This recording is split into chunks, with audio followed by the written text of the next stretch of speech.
Pessoal, mais um vídeo aí reagindo aos comentários, tá? Esse comentário foi feito no vídeo que eu fiz aqui reagindo ao Iago Martins, falando sobre o pior do Adventismo.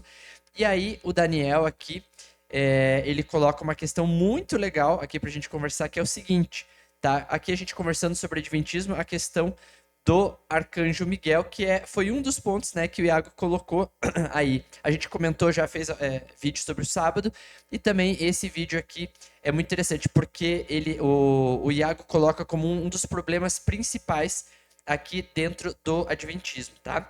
Então o Daniel fala assim, ó, em Daniel 10, verso 13, Miguel é um dos primeiros príncipes, né? O termo primeiros aqui se refere a grau de importância. Como ele pode ser o alfa e o ômega, o todo-poderoso, o incomparável, e ainda ser chamado de um dos, e não ter em si mesmo autoridade para repreender Satanás, né? Porque ali em Judas a gente vê que Miguel aparece, né? E, e aí Satanás vem, e eles estão debatendo sobre o corpo de Moisés, e aí de repente Miguel fala assim, olha, que Deus te, né, que Deus te repreenda. Então, se o Miguel é Jesus, né, como é que ele não tem autoridade para repreender Satanás, né? Ele não ousou repreender Satanás, como consta em Judas 1, 9, porque não tinha autoridade necessária. Né? Então não pode ser Jesus ali, tá? Isso o Daniel comentando, a gente vai analisar aqui. Miguel é tratado como Miguel no Antigo e Novo Testamento. Jesus é tratado como anjo do Senhor no Antigo Testamento por Jesus no Novo Testamento. Não tem lógica. Judas e João se referem a Jesus Cristo por um nome próprio diferente. É tipo chamar Milena de Kátia. Excelente pergunta, tá? E aqui a gente vai falar um pouquinho sobre o assunto. Então, primeiramente, tá? O que acontece?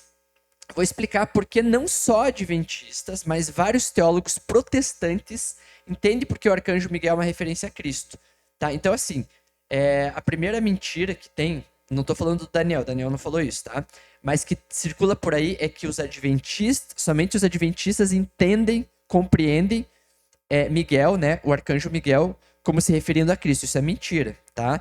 A gente tem teólogos protestantes que pensam da mesma forma, tá? Então, em relação a isso, a gente tem Matthew Henry, por exemplo, né, para os presbiterianos é muito importante. Né? Eu acho que até Calvino, se eu não me engano, né, posso estar enganado. Mas enfim, a gente tem aí, a gente pode pegar uma lista de vários teólogos que não são adventistas, né, referências importantes e que eles acreditam também de forma parecida, tá? Então esse é o primeiro ponto. Segundo, por que esses caras acreditam que Miguel é uma referência a Cristo, tá? Então, primeiramente, os textos mais claros que a gente encontra, tá? O primeiro são dois textos, tá? Então, se você puder abrir a sua Bíblia em 1 Tessalonicenses 4, verso 16, tá? E a gente vai comparar aqui com outro texto, que é o texto de João 5, 25, tá? Então, nós vamos comparar esses dois textos aqui. Então, olha só, em 1 Tessalonicenses, capítulo 4, verso 16 e 17, diz assim, porque o mesmo Senhor descerá do céu com alarido, e com voz de arcanjo, e com trombeta de Deus. E os que morreram em Cristo ressuscitarão primeiro. Depois, nós, os que ficarmos vivos, seremos arrebatados juntamente com eles nas nuvens a encontrar o Senhor nos ares, e assim estaremos sempre com o Senhor, tá? Então, o que acontece? Esse texto aqui, ele diz o seguinte, que ouvida a voz do arcanjo, os mortos vão ressuscitar, tá? Com a voz de arcanjo. Então, a gente pode pegar aí em vários tipos de tradução, ó. Com a voz do arcanjo, né? E aí os mortos ressuscitam. Aí em João 5, 25 diz assim, em verdade vos digo que vem a hora, e agora é, em que os mortos ouvirão a voz do Filho de Deus, e os que a ouvirem viverão. Então olha só que interessante, tá? Esses são dois textos aqui, mas a gente poderia pegar outros textos que mencionam ouvida a voz do arcanjo, a ressurreição. E aí um outro texto diz ouvida a voz de Cristo. Quem que vai falar, o arcanjo ou Cristo? Né? Então você veja, esse texto é muito claro né, para nos mostrar que a voz do arcanjo não pode ressuscitar alguma pessoa, né? Então, uma voz, digo, de um anjo que não seja Deus. Então, somente a voz de alguém que tem natureza divina pode ressuscitar. E se o arcanjo com a sua voz ressuscita, né? Então, a gente observa um atributo divino. E aí Cristo fala, ouvindo a minha voz, os mortos ressuscitarão, né?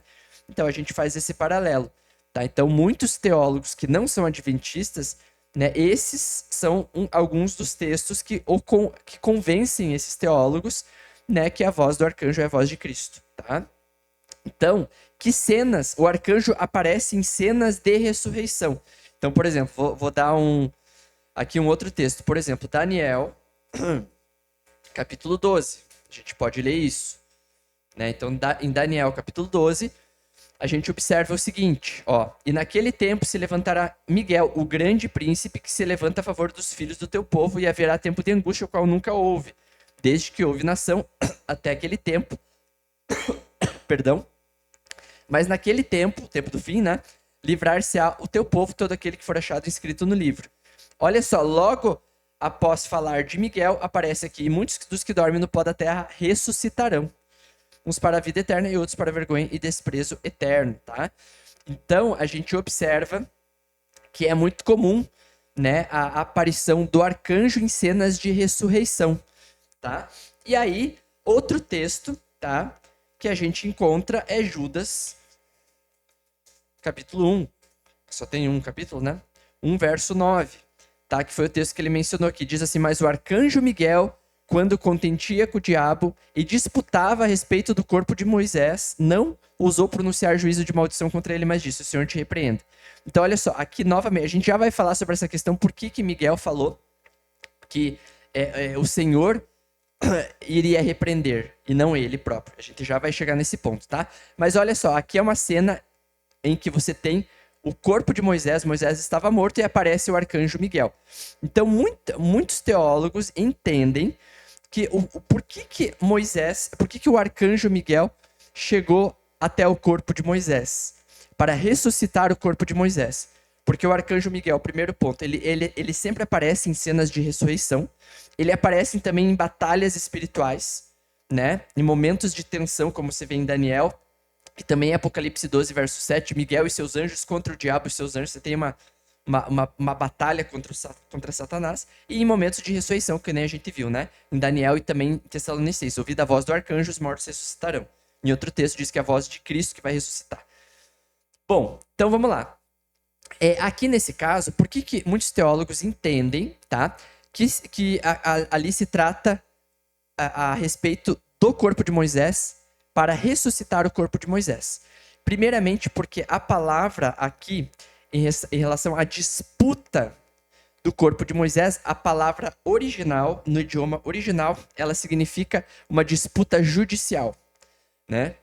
Então, assim, a gente entende que, como Cristo ainda não havia morrido na história, Moisés não poderia ser ressuscitado, né? Então, ali, o diabo, ele vem com um argumento que, ou seja, diante da justiça divina, Moisés era um pecador, não poderia ressuscitar. Cristo ia morrer depois, né? Muitos anos depois, né? Por isso que o que acontece? Essa acusação do diabo, você encontra em Apocalipse 12, por exemplo, quando diz assim, eu vou até abrir aqui, eu acho que vale a pena, para vocês entenderem essa parte que é muito importante. Apocalipse 12.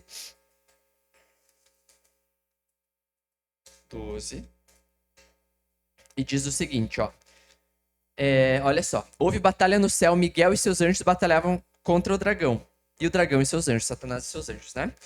E aí não se prevaleceu mais o lugar do diabo nos céus. Por quê? Por que não prevaleceu? Diz o seguinte, ó. Agora é chegada a salvação. Porque o acusador de nossos irmãos é derrubado, né? Diante do qual, o qual diante do nosso Deus os acusava de dia e de noite. Eles o venceram pelo sangue do Cordeiro. Então, assim, aqui a gente vê em Apocalipse 12, né? Do verso 7 em diante, que a batalha ali de Miguel e seus anjos, você tem essa batalha, e ali aparece o diabo justamente como acusador. E aí ele ele perde o seu argumento, ele perde definitivamente por causa do sangue de Cristo. Então, pelo sangue de Cristo, Satanás não tem mais argumento, não tem mais o que acusar. É isso que o texto de Apocalipse está dizendo. Né? Então, o que acontece? No caso de Moisés, né, historicamente, Cristo ainda não tinha morrido. Então, era justo, do ponto de vista legal, que Satanás acusasse, né, fizesse uma acusação de que Moisés não poderia ser ressuscitado. Entendeu? Ele só perde esse argumento, como a gente vê em Apocalipse 2, após a cruz. Né? Então, após a cruz, ele não tem mais como argumentar. Então, por isso que daí, quando Cristo ressuscita um monte de gente junto com ele, né, etc. Então, isso... e ele não tem mais argumento para contestar. Mas não é o caso de Moisés. Então, por isso que aqui o termo, né, quando a gente vai em Judas, ó, no verso 9, essa questão de disputa, né, que os teólogos entendem que a palavra original é uma questão judicial, se refere a isso, é uma acusação de Satanás de algo que o arcanjo não poderia fazer com Miguel. Não pode se tratar meramente de pegar o corpo de Moisés e enterrar em outro lugar. Ele não está falando disso, ele está falando de uma coisa séria, né? E aí, como que a gente sabe, então, que Moisés ressuscita? Porque Moisés aparece para Jesus na transfiguração, junto com Elias, tá? Então, vamos lá. A gente pode ver aqui, ó, Monte da Transfiguração, e você pode ir lendo na sua Bíblia também, tá? Então, vamos lá. Aqui, ó.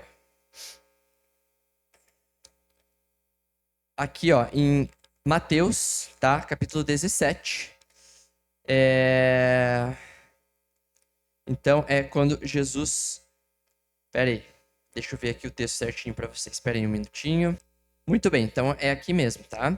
Ó, Lucas, capítulo 9, tá? E Mateus 17 é um texto paralelo que fala sobre isso. Então diz assim, ó, surgiram dois homens que começaram a conversar com Jesus. Eram Moisés e Elias. Olha só, apareceram em glorioso esplendor e falavam sobre a partida de Jesus que estava para se cumprir em Jerusalém. Então, olha só, como é que Moisés vai falar com Jesus se ele está morto? Então, faz todo sentido interpretar o texto do arcanjo que aparece em cenas de ressurreição, né? E Satanás brigando judicialmente, acusando Moisés, ou seja, que ele é um pecador, né? Por algo realmente relevante, que não é onde o Moisés ia ser enterrado, né? Mas realmente é uma questão judicial séria, é uma acusação séria ali, entendeu? E aí você tem a prova disso na transfiguração, onde Jesus vê Moisés. Ah, mas Jesus vê o espírito de Moisés. A gente podia entrar nesse detalhe, tá? Mas assim, aqui você tem Elias. Elias, biblicamente, não passou pela morte, tá? Então não é o espírito de Elias aqui. Biblicamente seria Elias corpo, né? Porque no texto bíblico Elias não morre, certo? Então, o que acontece? Seria o que? Elias corpo e Moisés o espírito, né? Aí você tem coisas piores ainda, porque a Torá proíbe falar com os mortos. Aí Jesus está conversando com um morto, quer dizer, é uma sessão espírita aqui. Estranho, né? Esquisito. E aí Jesus está quebrando a própria Torá que proíbe falar com mortos, ele está pecando. Então, assim, é muito mais fácil você entender que Moisés ressuscitou. Por isso que ele está falando com Moisés e Elias. E por que Moisés e Elias nesse momento? Né? Então, muita gente vai entender que Elias, ele estava salvo, né? Mas ele não passou pela morte. E Moisés, ele foi ressuscitado. Então, ele passa pela morte e ressuscita. Então, Moisés e Elias estão representando os salvos, né? De todas as épocas. Aqueles que não vão passar pela morte, aqueles que vão passar pela morte como Moisés. Que não vão passar como Elias e vão passar como Moisés. E Moisés e Elias também representam, né, toda o testemunho do Antigo Testamento, né? Então eles falavam a lei de Moisés e Elias representando os profetas, a lei e os profetas, né? Então também existe essa questão aí, tá? Então, enfim, tá?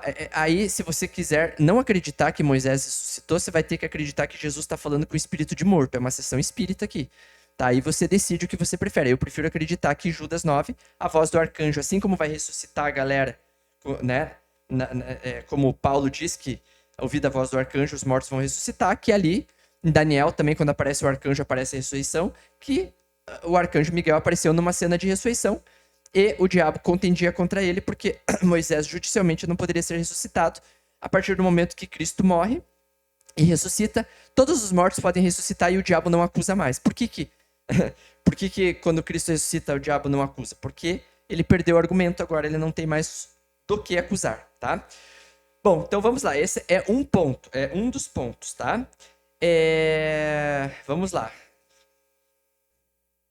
Bom, muito bem, continuando aqui, tá? O Daniel, ele coloca uma questão aqui, olha, por que Jesus ele aparece como arcanjo? Então, isso daí é um diminutivo, tá colocando ele numa natureza que não é divina. Isso não é verdade, tá? Então, a mesma pergunta que ele faz aqui, você pode falar por que Cristo é chamado, por exemplo, de primogênito, né? Anjo do Senhor no Antigo Testamento, né? Você tem uma série ele é chamado de filho de Deus e não de, né? Não de Deus, de filho de Deus. Então ele é chamado de muitas coisas que você também poderia usar o mesmo argumento, né? Para dizer, ele é chamado de arcanjo, então não é Deus. Então ele é chamado de primogênito, não é Deus. Ele é filho de Deus, também não pode ser Deus, entendeu? Então é um argumento que cai por terra. Então, qual que é o problema desse tipo de lógica que as pessoas não entendem? Que a gente precisa distinguir a natureza divina de Cristo e a função de Cristo. A natureza divina de Cristo, a Bíblia apresenta como igual ao Pai. Então ele é igual em natureza, porque Cristo é eterno, Cristo é onipotente, Cristo é onisciente, Cristo é onipresente. Tá? Se você não acredita nisso, a gente pode fazer um outro vídeo falando só sobre a questão da divindade de Cristo. Tá? Então eu estou colocando isso porque a maioria dos protestantes aceita isso. Tá? Mas se você não aceita, coloca nos comentários, a gente faz um outro vídeo. Então, a natureza de Cristo é apresentada na Bíblia como igual a Deus Pai, ou seja, Cristo é eterno, onipotente, onisciente, onipresente, tá? Em questão de função, Cristo se coloca abaixo do Pai, ele se coloca como servo, né? Então você vê isso, por exemplo, em Filipenses 2, versos 6 e 7.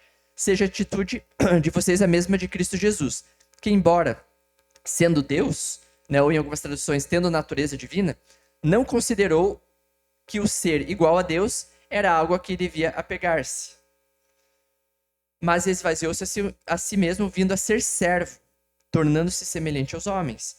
Então, por isso que a gente diz o seguinte, a gente diz Deus Pai, né? Filho e Espírito Santo, porque o Filho está subordinado ao Pai, e o Espírito Santo está subordinado ao Filho, né? A Bíblia fala que o Espírito fala o que ele ouviu do Filho, né? Então, assim, isso daqui é importante entender. O Espírito está submisso a Cristo. Cristo envia o Espírito fala sobre Cristo. Ele obedece a Cristo, assim como Cristo fala, eu sou a imagem do Pai. Quem vê a mim vê ao Pai. Né? E eu falo o que o Pai me ordenou. Assim como o Espírito faz o que Cristo ordena, Cristo faz o que o Pai ordena. É uma subordinação. Isso não tem nada a ver com natureza, isso que a galera não entende, a galera que não aceita, né? A divindade de Cristo e do Espírito Santo, eles não entendem isso. Eles não fazem a diferença, eles misturam natureza divina e funções dentro, né, da divindade. Então, se você entender isso, natureza divina é uma coisa, função é outra, quase metade dos problemas já são resolvidos. Bom, então compreendido isso, pessoal, vamos continuar, tá?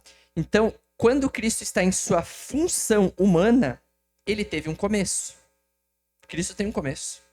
Nasceu em Belém, como um bebezinho normal. Mas em sua função como chefe dos anjos, como arcanjo, da mesma forma. Ele se torna chefe dos anjos após os anjos terem sido criados. Vocês concordam? Como é que ele é chefe dos anjos antes? Não. É depois deles terem sido criados, né? Então, é Cristo que é o chefe principal deles. É o líder principal dos anjos, né? Então, os anjos servem a Cristo e lhe obedecem. Então, em relação a ser um dos primeiros príncipes, na realidade, o primeiro, né? Daniel, inclusive, se refere a ele como o grande príncipe. Jesus também é chamado de príncipe dos príncipes. Enfim, essa parte de príncipe é muito forte, né? Está se referindo à funcionalidade de chefe dos anjos, e não da sua natureza divina. Ele está falando da funcionalidade, né? Como chefe dos anjos, como aquele que coordena os anjos, né? Em relação à ideia de Cristo ser o primeiro dentre os chefes dos anjos, isso não é novo. Ele também é o primogênito dentre os mortos, ou seja, o primeiro. Né? Cristo é o primeiro de muita coisa. Então, você dizer que o arcanjo Miguel é o primeiro de muitos, qual que é o problema? Cristo é o primogênito dentre os mortos. Cristo é o primeiro de muita coisa, né? Então, Cristo também é chamado de Filho de Deus. Isso significa que ele não é Deus? Percebe a fragilidade desse tipo de argumento? Né? Para descaracterizar a natureza divina de Cristo. Bom, então para finalizar sobre Cristo não repreender a Satanás, que a gente ia falar sobre isso, né? Mais uma vez, existe uma confusão entre natureza divina e função de Cristo. Em relação à função, como já expliquei, Cristo é submisso ao Pai. Jesus mesmo disse que não fazia sua própria vontade, mas sim a vontade do Pai que o enviou. Cristo sempre se submeteu à vontade do Pai. Vemos isso de forma extensa nos evangelhos. Então, Cristo diz isso claramente, né? Então, o que essa cena de Judas 9 está em desarmonia com a postura de Cristo, de forma geral, que Cristo sempre teve? Cristo sempre colocou diante do Pai a situação, né? Se você levar em conta que se trata da ressurreição de Moisés, e sabemos que Moisés foi ressuscitado porque ele aparece vivo ao lado de Elias e fala com Jesus, né? É aí que fica mais claro que o arcanjo vem em cenas de ressurreição para que o morto ouça a sua voz e ressuscite, como a gente já viu, né? E a gente sabe que só a voz de Deus ressuscita alguém, ou seja, o arcanjo é Deus. Assim como em muitos textos do Antigo Testamento, o anjo do Senhor era o próprio Senhor. O Filho de Deus é Deus, o primogênito de Deus é Deus, a palavra de Deus é Deus, o servo de Deus é Deus, o anjo do Senhor é o próprio Senhor, o arcanjo de Deus é Deus. Nada novo, né? Lembrando que não são só os adventistas aí que creem dessa forma, tá?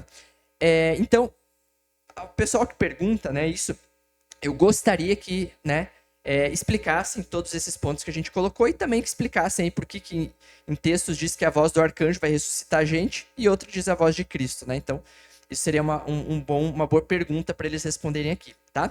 Então é isso, pessoal. Respondendo mais um comentário aí. Espero que tenham aproveitado. Vocês não precisam concordar comigo, né? Eu acho que o cristianismo, ele é justamente, ele promove a liberdade de consciência. Você pensa diferente, tá tudo certo. Eu não acho que você vai se perder porque você pensa diferente de mim nesse assunto, enfim, né? Então, e se eu tiver errado também tá tudo certo, né? Eu acho que Deus não vai não me salvar por conta disso, né? Mas eu acho que faz muito mais sentido esse tipo de explicação aqui, né, que eu vi, do que geralmente o que passam por aí, tá? Enfim, eu vou deixar também no card, para quem não viu, tá?